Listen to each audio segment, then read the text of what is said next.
The automatic doors of the AGT 2025 audition venue hiss open, releasing a wave of cold air that collides with the warm California sunlight outside.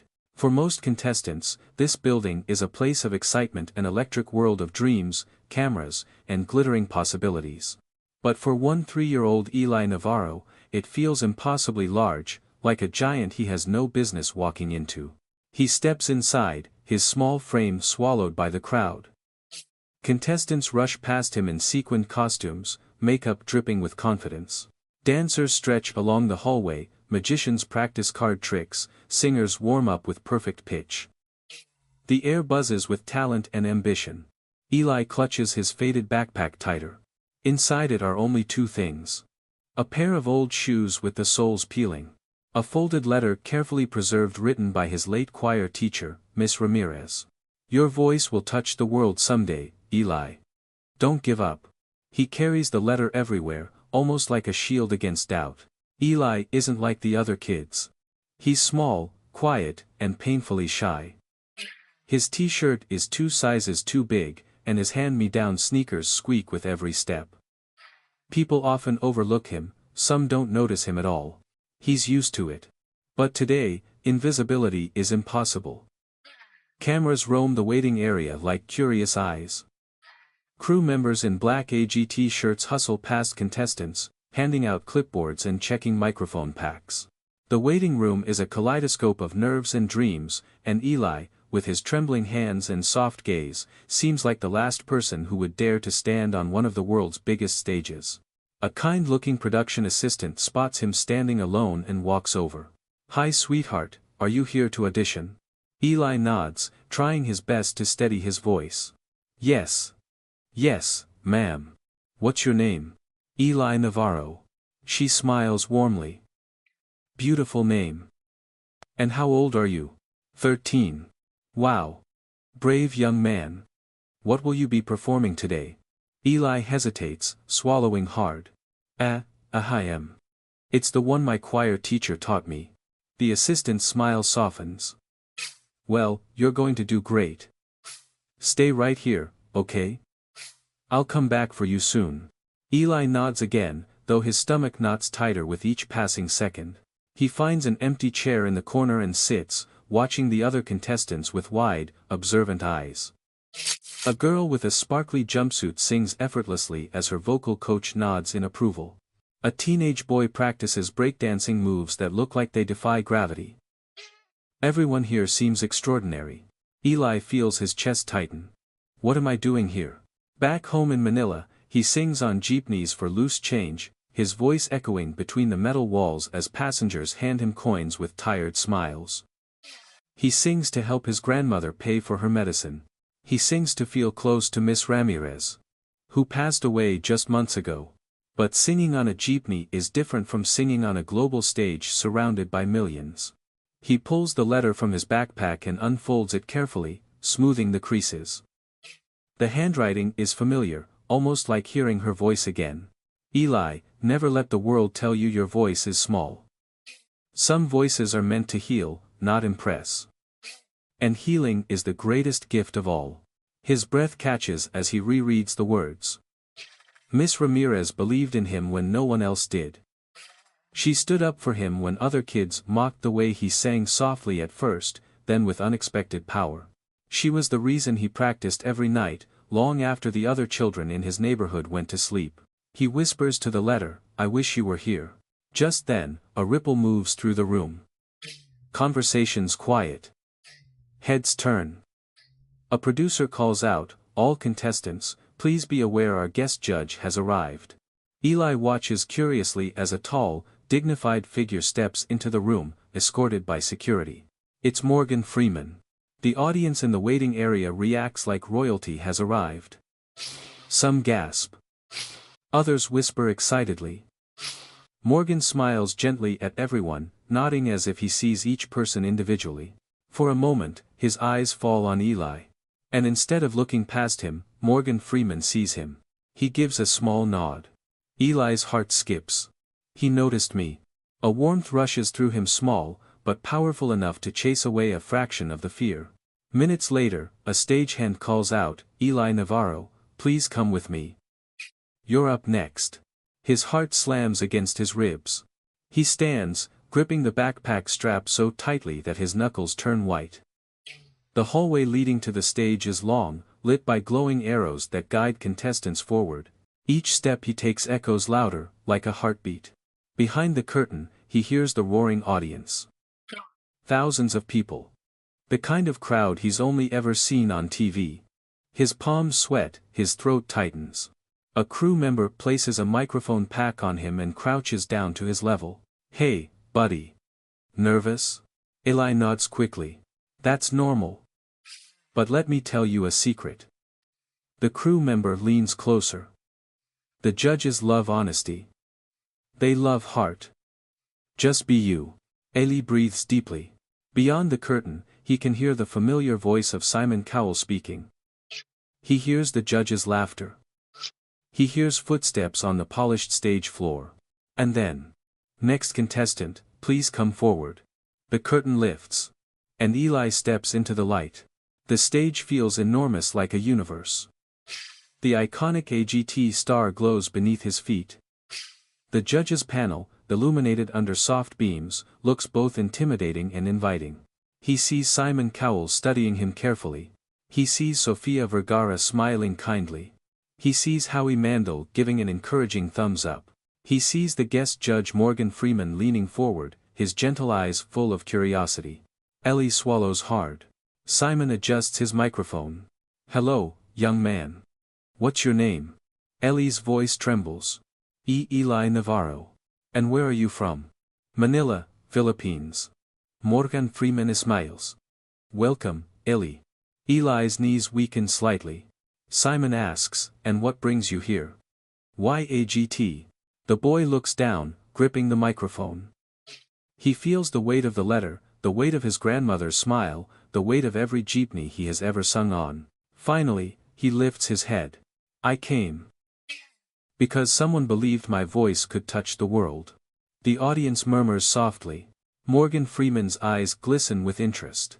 Simon leans forward. Well, Eli. Let's see if she was right. The stage lights brighten. And as Eli takes one final breath, he closes his eyes, hearing Miss Ramirez's voice in his memory. Healing is the greatest gift of all. And then, he sings the first note. The first note hasn't even left Eli's mouth yet, but already the entire auditorium seems to be holding its breath. He stands center stage, small, uncertain, a trembling silhouette against the bright AGT spotlights. His sneakers squeak softly as he shifts his weight, gripping the microphone with both hands to steady himself. From the audience, he looks almost fragile, but there is something unmistakably soulful about the way he breathes, the way he fights to control his nerves.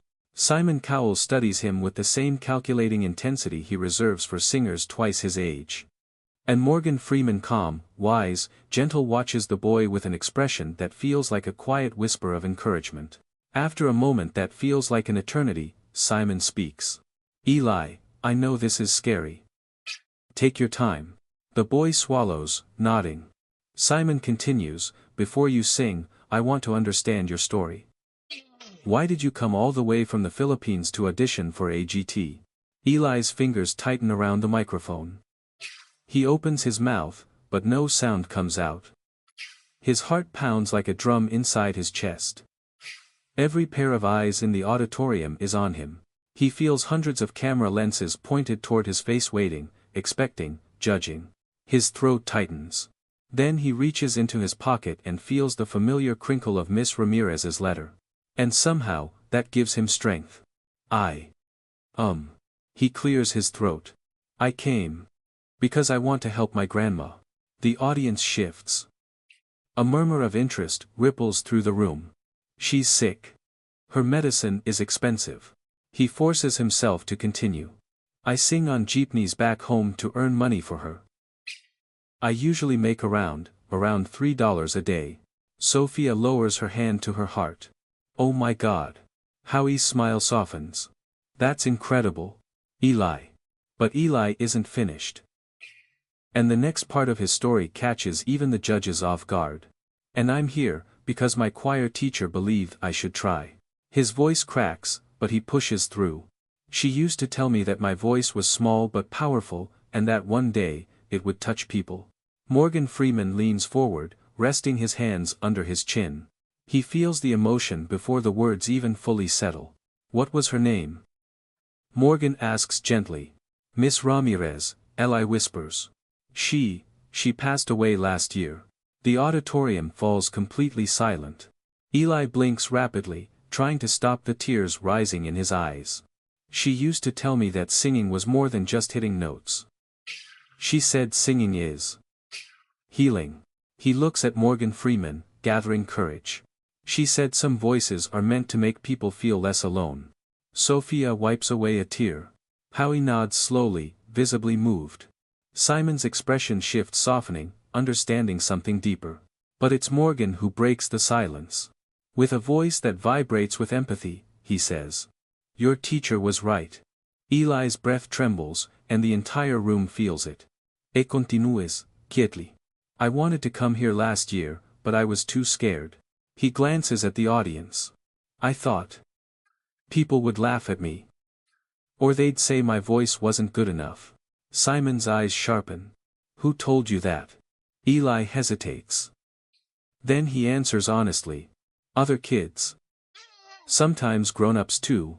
They say I'm too small. Too soft. Too ordinary. Morgan Freeman shakes his head. No one with a heart like yours is ordinary, son. The audience breaks into applause, not cheering, not loud, but warm and emotional. Eli's eyes widen, shocked that so many strangers are siding with him. The moment the applause quiets, Eli takes a breath. And, there's one more reason I came. He looks down again. His voice softens to barely more than a whisper. I don't want my grandma to worry anymore. I want her to rest. I want to help her breathe easier. If I win AGT, I can buy her medicine forever. The words strike the auditorium like a wave. Even Simon's stern posture falters. Howie covers his mouth.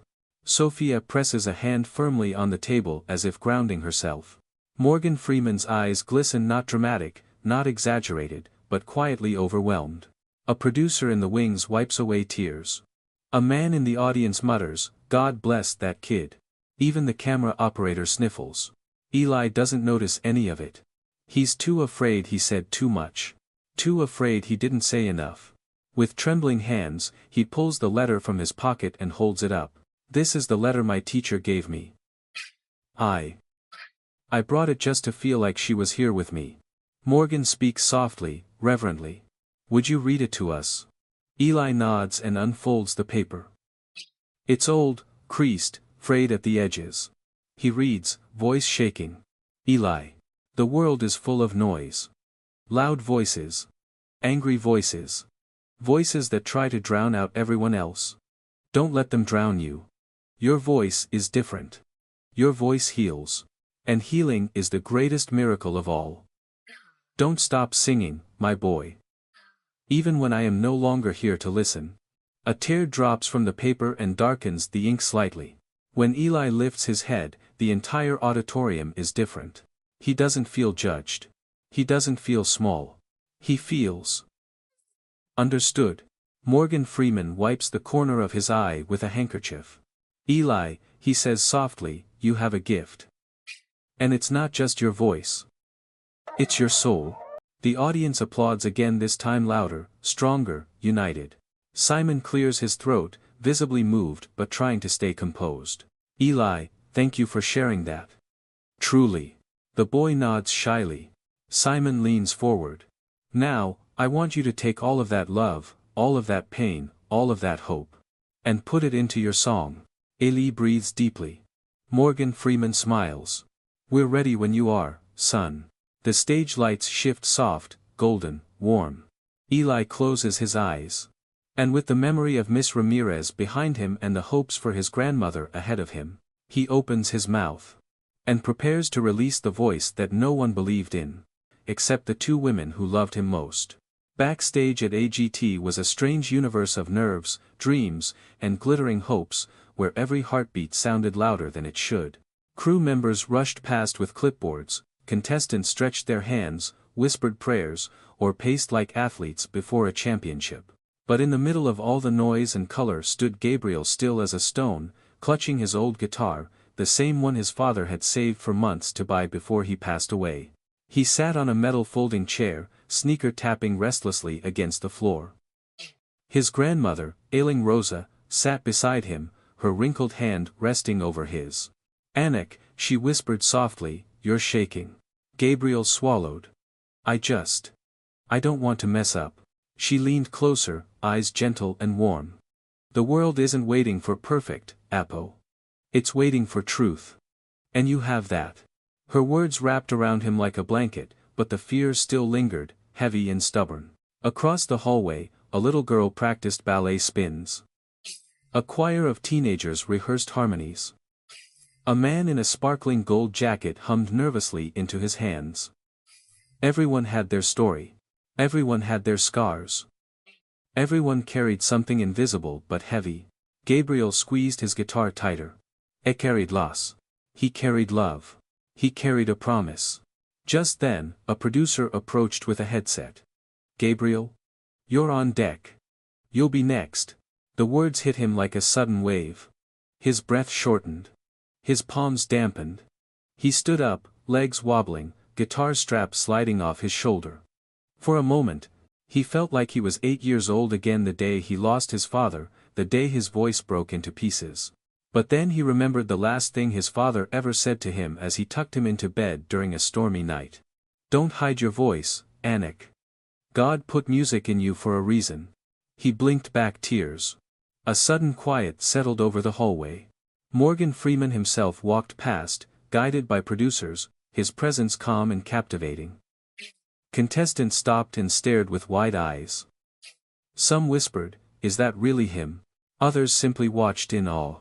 Morgan paused, noticing the trembling boy with the weathered guitar. "Are you performing?"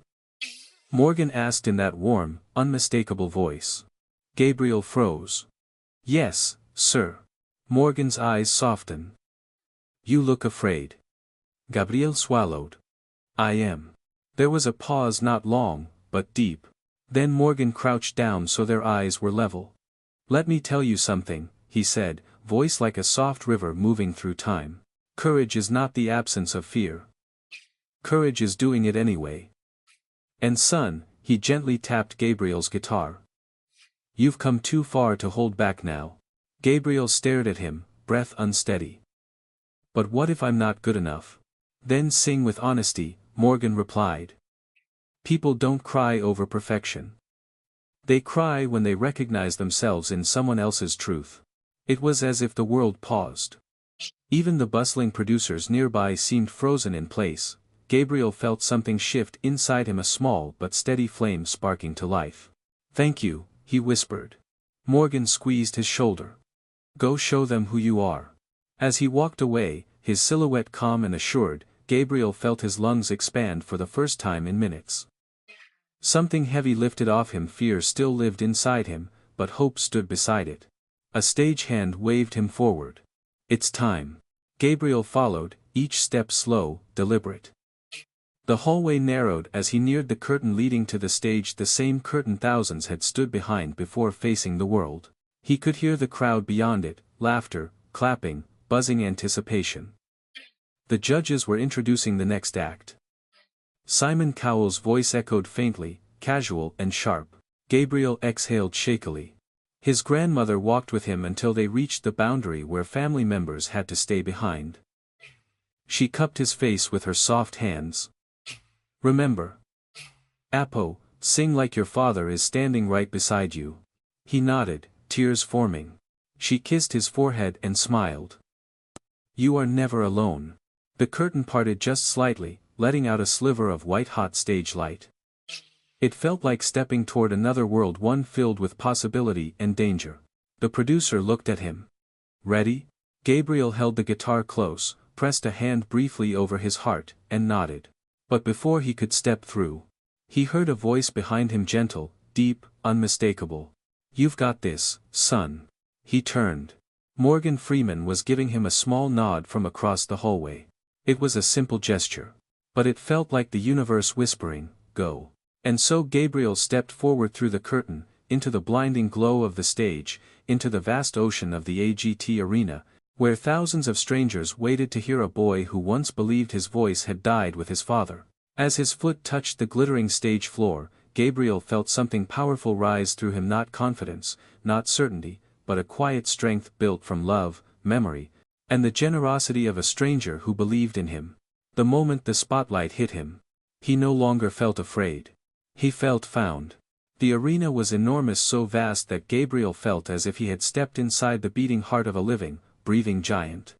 The lights blazed down on him, turning the stage into a world of blinding white.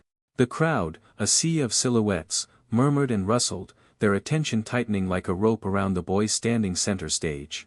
Gabriel's fingers trembled on the neck of his guitar. But he kept holding it. This guitar was his father's voice, his promise, his memory. He needed it now more than ever. Simon Cowell leaned forward, elbows on the desk, watching the boy with the kind of sharp interest that made contestants famous or made them crumble. Beside him, Heidi smiled warmly. Sophia tilted her head with curiosity. And at the far end, Howie Mandel gave Gabriel a small nod that felt like encouragement. But it was the guest judge seat that made Gabriel's breath catch. Morgan Freeman. Not backstage. Not passing by. Not merely observing. He was sitting there at the judges' panel, hands folded, eyes soft, waiting for the boy he had spoken to just minutes earlier. The audience hushed. "Hello," Simon said, his British voice cutting through the silence. "What's your name?" Gabriel took a shaky breath. "I'm Gabriel Ruiz. I'm from Cebu, Philippines." A ripple of gentle applause moved through the arena, just enough to warm him but not enough to ease the knot in his stomach. "And how old are you?" Heidi asked. 13, he replied, voice cracking slightly. 13, Simon repeated. "And what are you going to do for us today?" Gabriel swallowed. I'm going to sing." He touched the guitar lightly. "And play. If that's okay." Simon raised an eyebrow. "It's more than okay. But tell me, why did you choose this song?" Gabriel hesitated. He hadn't planned to explain it. His heart was too full. But something inside him pushed the words out. It was my dad's favorite song." A hush spread over the room. "And after he passed away, I stopped singing. I thought I couldn't anymore. But I'm here because I want to make him proud." Heidi's eyes softened. Sophia pressed a hand to her heart. Morgan Freeman blinked slowly, his jaw tightening just a little. Simon leaned back, the sharpness in his gaze mellowing. "Well," he said quietly, "we're ready when you are." The music world went silent. Gabriel took one deep breath. Just one. Then he began. His fingers strummed the guitar, hesitant at first, then growing steadier with each note. The sound was warm, raw, imperfect, and achingly human. And then his voice followed, soft as a whisper, trembling like a flame fighting a breeze. But something happened. As he kept singing, his voice changed. It grew stronger, fuller, lifting from him like a story finally ready to be told. Every lyric carried a piece of his heart, every rise and fall felt like a memory wrestling its way back into the light. He wasn't singing for the judges. He wasn't singing for the cameras or the crowd. He was singing for the man who taught him to dream. Halfway through the first chorus, Gabriel's voice hit a delicate high note, clean and emotional, and the entire room leaned forward. Even Simon's mouth parted slightly. But it was the second verse that changed everything. While Gabriel sang, he glanced toward the judges' panel and his eyes met Morgan Freeman's. Morgan wasn't smiling. He wasn't nodding. He wasn't performing for the cameras. He was crying. Tears welled in his eyes, the kind that come from somewhere deep: grief, recognition, something old and tender. His lips trembled for a moment, and he wiped at his cheek discreetly, but not discreetly enough to hide it from the cameras. A murmur spread through the crowd. The boy sang on. His voice soared into the bridge, higher, braver, more powerful than he had ever dared to reach during practice. The arena vibrated. The judges sat completely still, stunned. Simon Cowell, who never missed a moment to critique, was frozen, eyes locked on the boy as if witnessing something rare and sacred. Gabriel closed his eyes.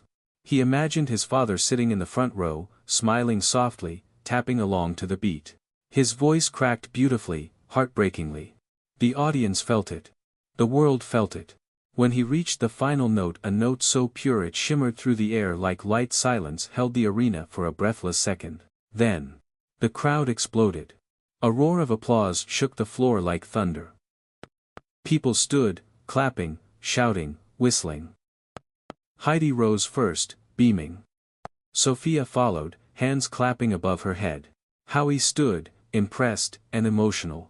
And then, slowly, Simon stood too. But it was Morgan Freeman who changed the night. He stood up last, wiping his eyes again, voice thick with emotion as he leaned toward his microphone. "Gabriel," he said, breath unsteady, "I have heard many voices in my lifetime. Many. But what you just did." He placed a hand over his chest. "That wasn't singing. That was a miracle." The arena gasped. Simon leaned into his mic. "I agree," he said, shaking his head in disbelief. "I don't say this lightly, but I think we just witnessed something life-changing." He pressed his hands together, thinking deeply. Then he looked at Gabriel with a seriousness that made the boy's heart stop. "You didn't just sing," Simon said softly. "You healed something in this room." And then, Simon reached toward the golden buzzer. The crowd erupted in screams, knowing what was coming. But Gabriel didn't. His eyes widened, lips parting. He clutched his guitar, trembling. Simon lifted his hand, paused, and whispered, "For your father." Then he slammed the golden buzzer. A storm of golden confetti burst from the ceiling, raining down like 1,000 blessings. Gabriel gasped, laughter and tears mixing across his young face as the world turned gold around him. Backstage, his grandmother pressed her hands to her mouth and cried. Morgan Freeman stepped from behind the desk, walked toward the boy on stage, and placed both hands gently on Gabriel's shoulders. "You did it," Morgan whispered. "No," Gabriel breathed, tears spilling down his face as confetti swirled around him. "We did." The cameras captured the moment, but what they couldn't capture was the invisible feeling, the weight lifting from a boy's heart, the healing of an old wound, the impossible becoming possible. A miracle on the AGT stage. Golden confetti still clung to Gabriel's hair as he stepped off the AGT stage, guided gently by Morgan Freeman and his grandmother. His heart was pounding so hard that he could feel each beat echo in his fingers.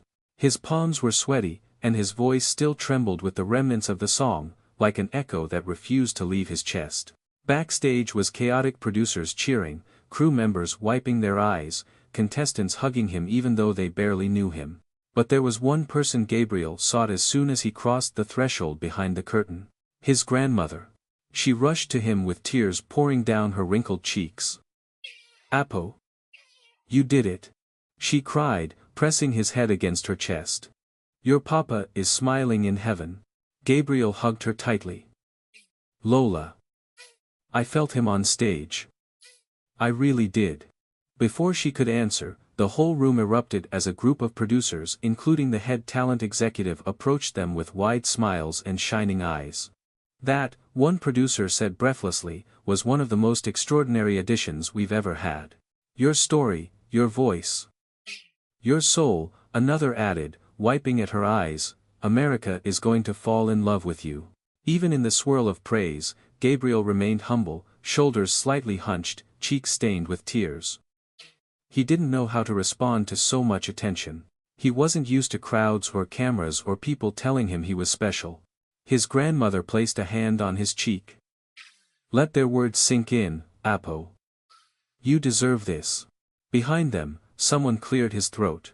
Morgan Freeman stepped forward again, his warm, steady presence filling the room like sunlight spreading through a dark place. He gently took Gabriel's hand.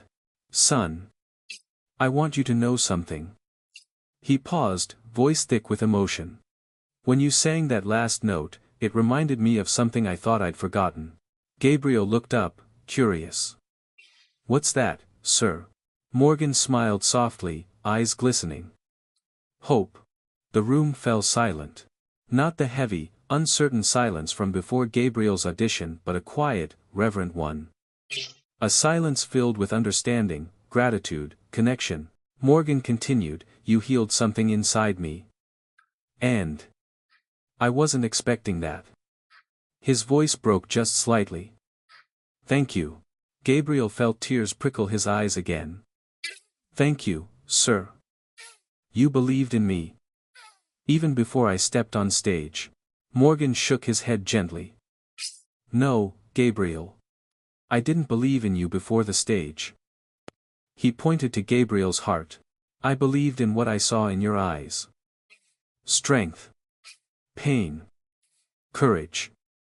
And a fire that refuses to go out." Gabriel swallowed hard, overwhelmed. Then Morgan stepped back and nodded at someone standing nearby, a well-dressed man wearing a headset and holding a clipboard labeled "Press Release, Priority."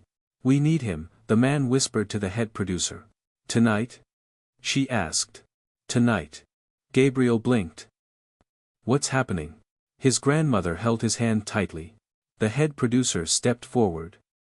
"Gabriel, sweetheart, your audition is going viral online right now. We aren't even done filming the show, and clips of you singing are everywhere.